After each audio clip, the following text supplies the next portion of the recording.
उस आदमी ने डिब्बे के उठे हुए पेंच को छूकर भागने का उपाय सोचा। उसने अपने जूते के नीचे से एक सोने का सिक्का निकाला और फिर कसकर दांत भींचते हुए बोल्ट को घुमाना शुरू कर दिया। पास खड़े उसके साथी ने तुरंत उसका मतलब समझ लिया और यूजिंग की हरकतों को ध्यान से देखा। यूजिंग के पीछे मुड़कर जांच करते ही वे दोनों तुरंत डिब्बे पर लेटकर मरने का नाटक करने लगे। जब यूजिंग ने लापरवाही बरती तो वह आदमी तुरंत उठा और डिब्बे के पेंच को कसता रहा। दोनों के तालमेल से एक पेंच सफलतापूर्वक खुल गया। फिर उसने जल्दी से सोने का सिक्का साथी को दिया।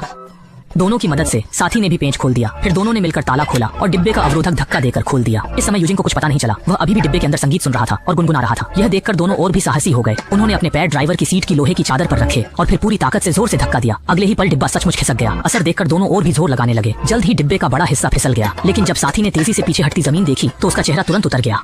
पर अब आदमी ज्यादा ध्यान नहीं दे सकता था। उसने एक ही लात से डिब्बे को नीचे गिरा दिया। डिब्बा जमीन पर गिरते ही रेगिस्तान में जहाज की तरह कई मीटर तक फिसला और फिर रुका। दोनों यूजिंग की हिरासत से आजाद तो हो गए, पर हाथों की हथकड़ियां एक और समस्या थी। इस वीरान रेगिस्तान में उन्हें खोलने का कोई औजार नहीं मिल सकता था। इसलिए दोनों ने बहुत सोचा और आखिरकार उन्हें एक तरीका मिला। वह यह था कि सैकड़ों किलो के डिब्बे को उठाकर एक एक कदम उस पर चले।